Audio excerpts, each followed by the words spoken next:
bonjour à toutes et à tous.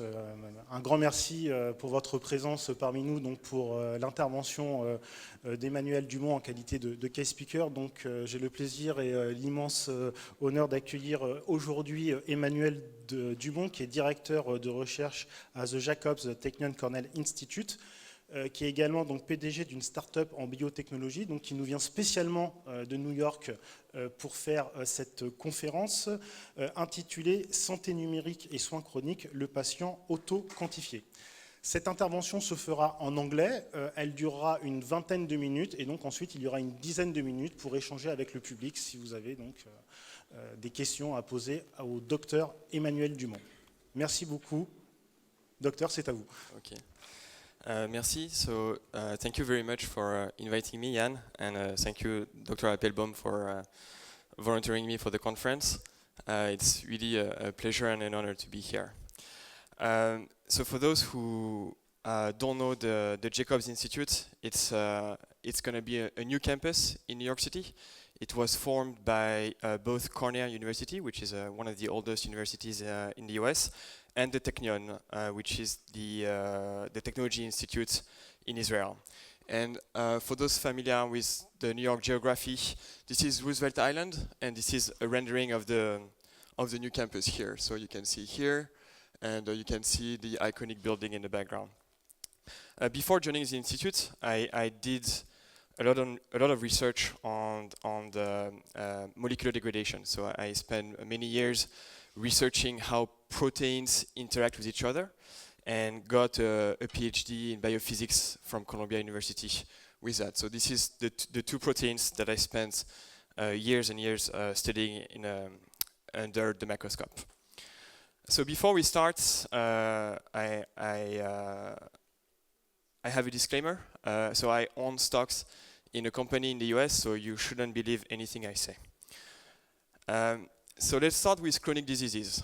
So chronic diseases can be devastating. A chronic disease is a disease for which there is no cure, and in which patients have to deal with their symptoms for the rest of their lives.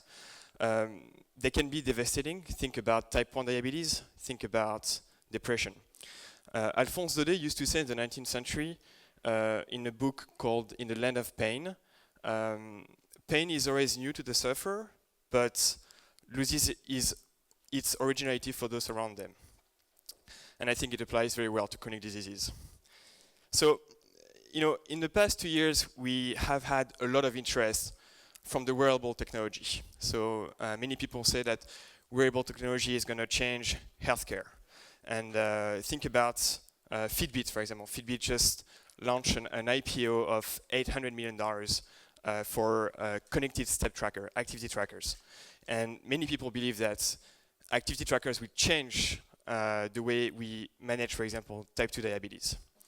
Of course, last year, the most and the biggest player decided to enter the space of healthcare. Apple launched two major initiatives. The first one is the Apple Research Kit, where you basically can register for any clinical trial from your mobile phone. And the second initiative is, of course, the Apple Watch, which is also an activity tracker, but it also measures the heartbeat. And right now, you can just send the heartbeat to your loved ones, but soon you're probably going to have more insights about your own health. So with all that hype and all that interest in the wearable technology, I ask a very simple question. So we talk about wearable technology, right? So what's so new about that? Because frankly, glucose meters have been around for 40 years. And that's, for me, the typical example of a wearable technology.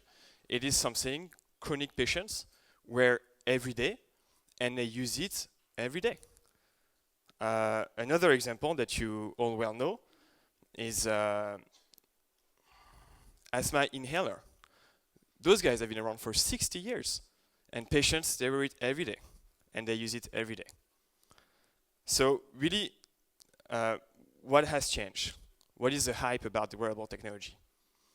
Well, I think what has changed and what will change medicine is that data can be centralized, can be shared, and can be displayed. And all of a sudden, researchers and so physicians, scientists like me, they have access to many, many, many patients' data at the same time.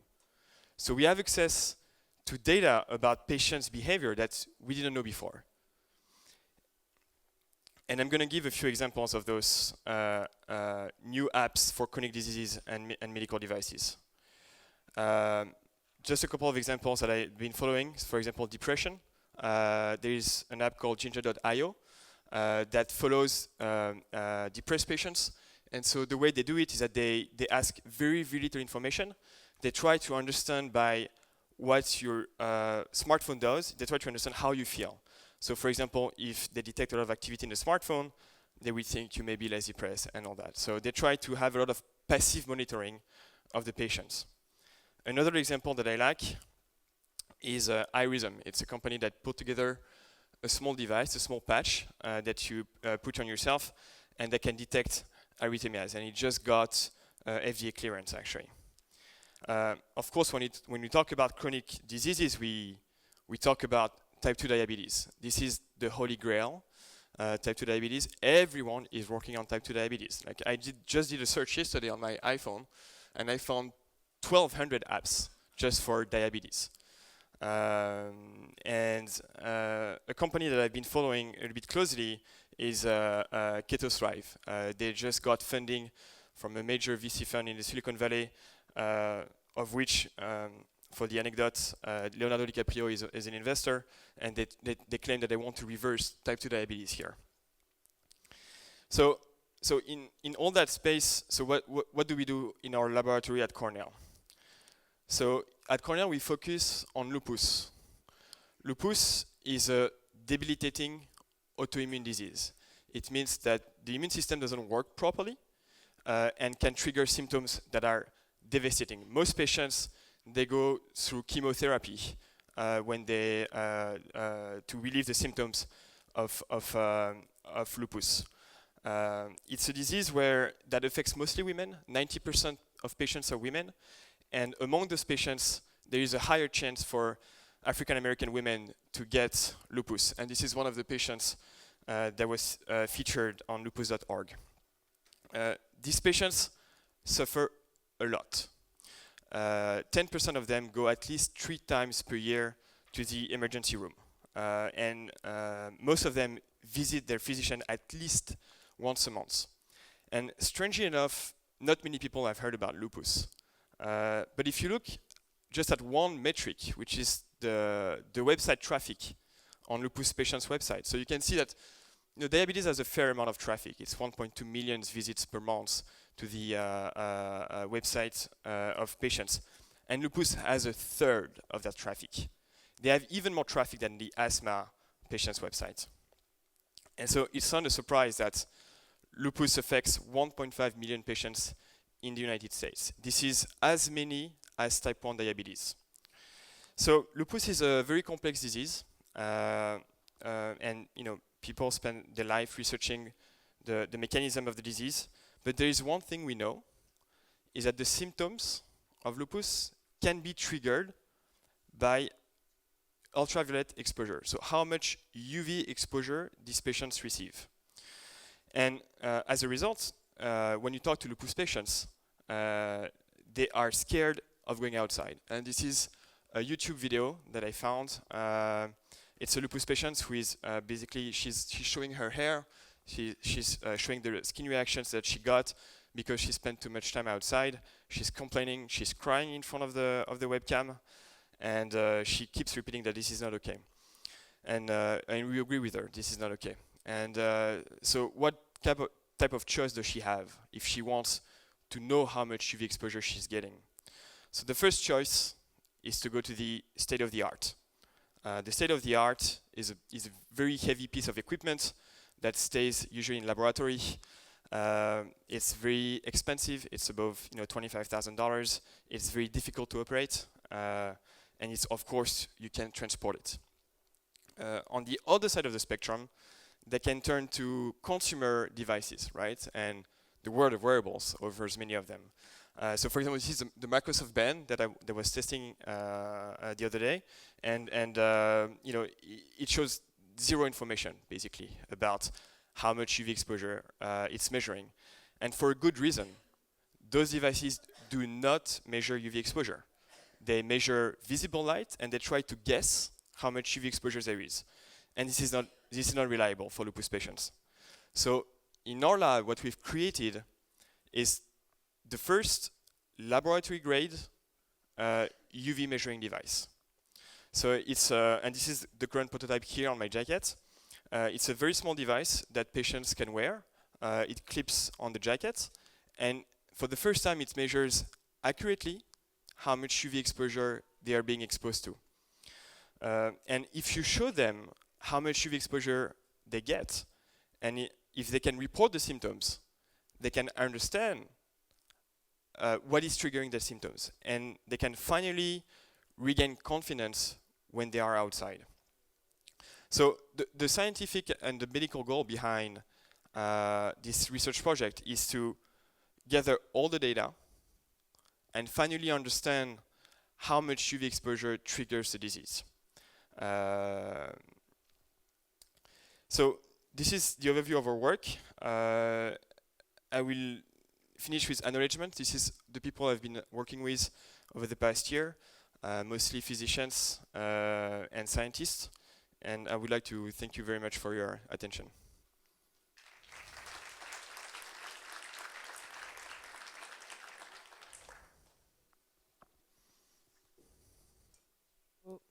Thank you very much, Emmanuel. So, est-ce qu'il y a quelques questions pour Emmanuel? Je vais vous demander de vous présenter juste avant. Merci. Bonjour et merci pour cette présentation. Adrien Renaud de What's Up Doc, journaliste. Je voudrais savoir, pour ma curiosité personnelle, quel est le lien entre vos études sur les protéines que vous avez présentées au début et ce que vous faites avec le lupus. C'est pas très clair pour moi. Alors, le lupus est une maladie extrêmement intéressante d'un point de vue moléculaire, justement. Et on recherche beaucoup. Ce qui m'a intéressé, c'était quels biomarqueurs on pouvait trouver pour le lupus et qu'est-ce qui mesurait l'activité de la maladie. Donc, j'avais regardé ça à la fin de mon PhD. Et puis, en discutant avec des rhumatologistes, en fait, des rhumatologues, pardon, en français, on s'est aperçu. Enfin, je me suis rendu compte qu'en fait, ils n'avaient pas de solution de management pour leur maladie. Et donc, c'était l'occasion en fait de faire quelque chose de plus clinique. Mais notre intérêt est effectivement pour les biomarqueurs à la fin. On veut comprendre leur activité. Ouais.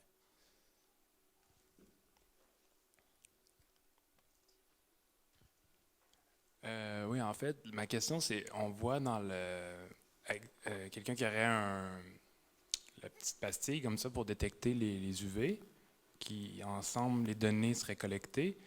Mais du côté patient, comment que ça fonctionne pour dire oui, j'ai une réaction ou c'est quoi la façon que ça soit objectif dans le sens les données, vous comprenez? Alors, les patients lupiques en fait sont très sensibles à leur maladie. Ils écoutent beaucoup leur corps et ils ont une relation avec leur corps qui est absolument très différente de celle qu'on a parce qu'ils souffrent tout le temps. Et donc, ils ont l'habitude de décrire les symptômes qu'ils reçoivent, les symptômes qu'ils ressentent, et ils essaient de comprendre d'où ils viennent. Donc, est-ce que c'est l'alimentation? Est-ce que c'est le manque de sommeil? Est-ce que c'est les UV? Donc, l'alimentation, ils savent, le sommeil, ils savent, mais les UV, ils ne savent pas. Donc, si on leur donne cette donnée, ils vont comprendre, et ils peuvent comprendre, ce qui provoque leur maladie. Parce que justement, ils sont à l'écoute de leurs symptômes.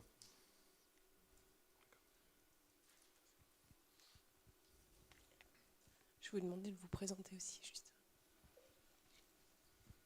Bonjour, Jean-Marie Sengelen, je suis psychiatre. Alors, j'avais quelques questions par rapport aux autres applications autres que le lupus. Bon, chacun voit midi à sa porte. La dépression saisonnière, c'est quelque chose qui pourrait pour vous rentrer dans le scope de ce que vous faites ou pas?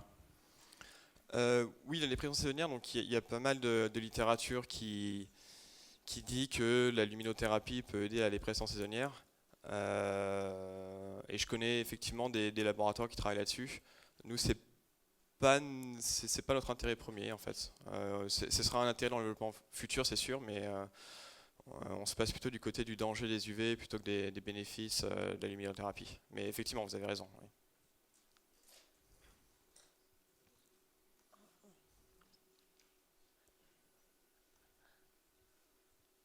Oui, Élie Lobel, Azib Santé. J'ai deux questions. La première, c'est quels sont les verrous technologiques que vous avez dû résoudre pour mettre la technologie au point actuellement? Et la deuxième, ça rejoint un petit peu la question de monsieur tout à l'heure. Donc effectivement, le lupus est une maladie compliquée, multifactorielle. Donc pour vraiment progresser sur la compréhension des mécanismes déclencheurs, il faut probablement intégrer les données que vous récupérez depuis votre tracker d'UV avec d'autres données d'environnement ou de comportement patient pour avoir une approche globale. Et est-ce que vous travaillez aussi dans cette direction? Oui, alors la première question, donc les verrous technologiques sont sur deux points de vue. Le premier, c'est tout ce qui est le device lui-même, le hardware. Mesurer les UV d'une manière qui est pertinente pour la santé d'un patient, c'est très différent de mesurer les UV en général. Et c'était ça qui était vraiment difficile, c'était de comprendre comment est-ce qu'on allait mesurer les UV et comment est-ce qu'on pouvait le faire justement. Donc après, au point de vue technique, il y a plein de choses. Il y a l'amplification du signal, la diminution du bruit, etc. etc. quoi. Et le deuxième point, c'est qu'effectivement, cette donnée des UV est combinée avec tout le reste en fait. Avec le traitement des patients lupiques, leurs symptômes, etc. Il faut avoir la photo complète en fait de la maladie et aussi des biomarqueurs d'ailleurs. Et aussi des biomarqueurs. Donc idéalement, il faudrait avoir, et même le background génétique en fait, mais donc il faudrait pouvoir tout intégrer pour comprendre les différents acteurs dans la maladie. Le seul truc avec le lupus, c'est que on a assez de données cliniques pour savoir que c'est l'impact majeur en fait dans la maladie. C'est un des impacts les plus forts. Donc savoir exactement le background génétique du patient, ça va nous aider à raffiner un peu les choses, mais ça va pas, c'est pas l'essentiel en fait. L'essentiel, c'est justement l'exposition aux UV, parce que les réactions les plus fortes des patients lupiques sont pendant le printemps et l'été. Donc ça corrèle extrêmement bien avec les UV. Et il y a eu plein de données cliniques sur l'activité des biomarqueurs avec les UV. Donc c'est le truc essentiel. C'est pour ça qu'on s'est focusé là-dessus au début. Alors, docteur Demricourt, Esperiti. Oui. Voilà. En fait, c'est très bien ce que vous faites, mais je pense que vous devriez aller un tout petit peu plus loin. Oui. Par exemple, différencier les UVA, les UVB, les UVC. Parce que les UVB font la vitamine D, les UVA font les dégâts au niveau de l'ADN et des acides aminés.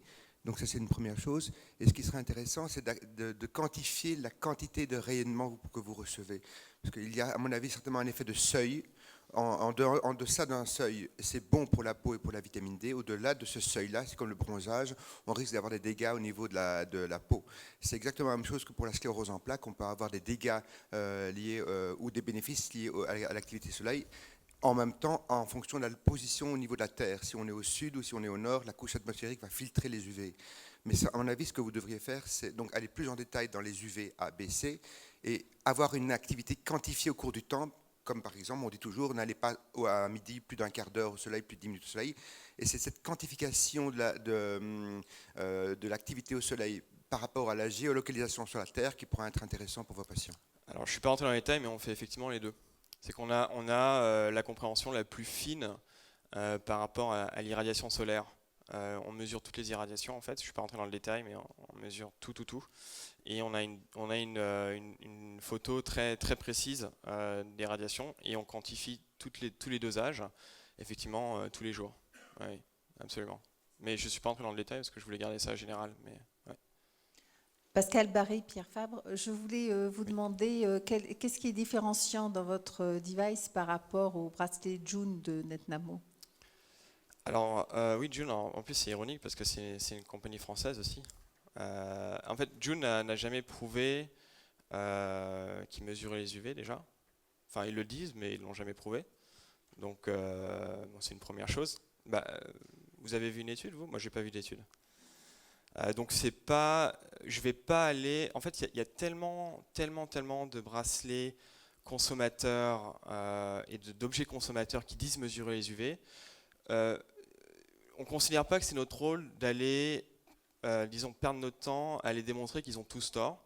Nous, on a montré qu'on avait raison. Et s'ils veulent faire pareil, ils peuvent. Mais on ne va pas passer notre temps. Nous, en fait, on se compare à l'équipement qui coûte 200 000 $, qui est le state of the art dans la mesure des UV. Et nous, on se compare à eux, voilà, parce que c'est eux les meilleurs. Mais on ne va pas se comparer aux produits qu'on peut acheter sur Amazon. J'ai une étude qui a été faite il y a 5 ans, qui a pris un peu les objets comme ça, un peu consommateurs, qu'on pouvait acheter. Ils ont fait une étude, ils ont dit ces trucs-là sont absolument pas justes, et il faudrait que les régulateurs les interdisent. C'était la conclusion du papier. Donc voilà, donc je peux pas dire grand-chose de plus que ça.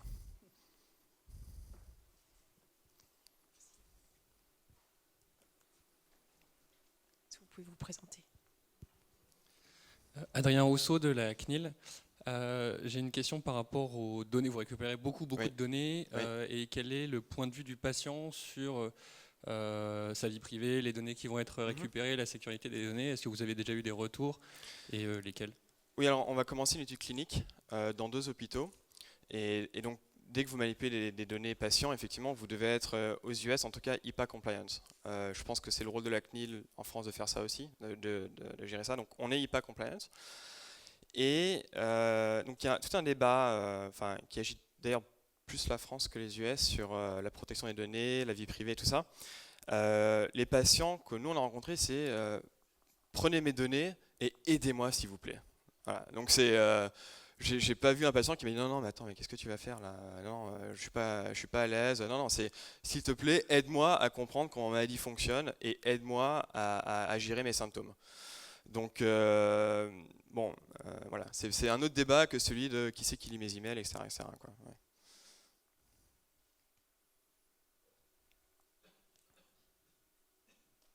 Est-ce qu'il y a d'autres questions? Oui, monsieur, vous pouvez vous présenter. Patrice Castet, Excitania, nous on fait des mesures de la fonction respiratoire en ventilation calme pour définir des nouveaux marqueurs qui servent pour le télésuivi de patients malades chroniques, genre des asthmatiques, BPCO, mucoviscidose, etc. Donc moi je m'interrogeais sur cette maladie, le lupus en fait je ne la connais pas. Moi je suis ingénieur, je ne suis pas médecin, donc j'ai vu dans votre présentation qu'il s'agit donc c'est surtout des femmes afro-américaines donc, qui en sont victimes. J'imagine qu'il y a d'autres types de patients également.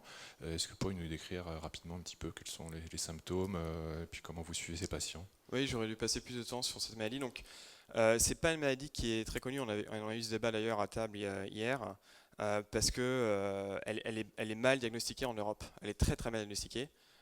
Et c'est aux US où on commence à vraiment mettre ce nom de lupus sur tous ces symptômes bizarres que des femmes présentent entre l'âge de 20 ans et 40 ans et qu'on n'arrive pas à expliquer avec les rhumatismes simplement ou de la dépression ou quoi. Donc c'est vraiment quelque chose. Donc les facteurs sont vraiment multiples. Donc c'est pas, ça peut être des réactions de la peau par exemple. Et c'est de là d'où vient le nom lupus, parce qu'ils avaient des réactions de la peau sur les joues comme ça. Donc ça faisait un masque de loup. Donc c'est l'étymologie de la maladie, du nom de la maladie. Et ils ont d'autres réactions. Donc ils peuvent aussi avoir de l'insuffisance rénale. Donc ça c'est aussi une des conséquences du lupus pour certains. Ils peuvent aussi avoir des problèmes cérébraux. Donc il y a toutes des rhumatismes, enfin des douleurs dans les joints. Donc il y a vraiment les symptômes sont très très variés et aussi la fatigue. Donc je parlais justement à un patient lupique qui me disait que quand elle avait passé un peu trop de temps dehors, elle s'effondrait complètement. Elle devait s'allonger pendant 1 heure par terre, pendant 1 heure et dormir, à tel point c'était lourd, quoi. Donc 90% des patients lupiques sont des femmes. La majorité n'est pas africain-américain. Les Africains-américains ont plus de chances d'avoir le lupus, proportionnellement. Mais la majorité, ça reste des femmes, des femmes caucasiennes.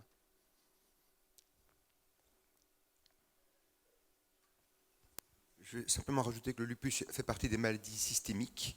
Et donc, en général, quand les patients viennent voir le médecin, c'est qu'ils sont déjà à un stade plus avancé, parce qu'il n'y a pas de marqueur clinique spécifique du lupus.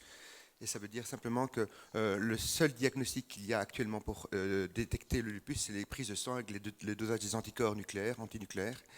Et il faut y penser quand le patient vient nous voir, parce qu'il n'y a pas de symptômes qui accrochent à la maladie. Donc on ne sait pas qu'est-ce qu'on va tester. Donc on va un peu à l'aveugle tester des séries de biomarqueurs dans le sang, et quand on a de la chance, on tombe sur un facteur antinucléaire. Et en plus, donc, le diagnostic du lupus a été, les règles du diagnostic du lupus ont été établies il n'y a pas si longtemps que ça, je crois que c'est il y a moins de 10 ans. Il y a juste 11 critères. Voilà, il y a 11 critères.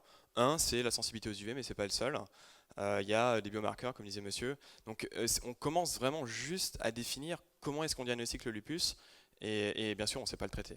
On fait, voilà. Je pense qu'on va pouvoir conclure. Merci Emmanuel, puisque dans quelques minutes, il y a les ateliers qui débutent et également un plateau télé dans cette salle. Donc merci beaucoup Emmanuel, je pense qu'on peut l'applaudir. Et je vous invite à rejoindre les ateliers qui vous intéressent. Merci.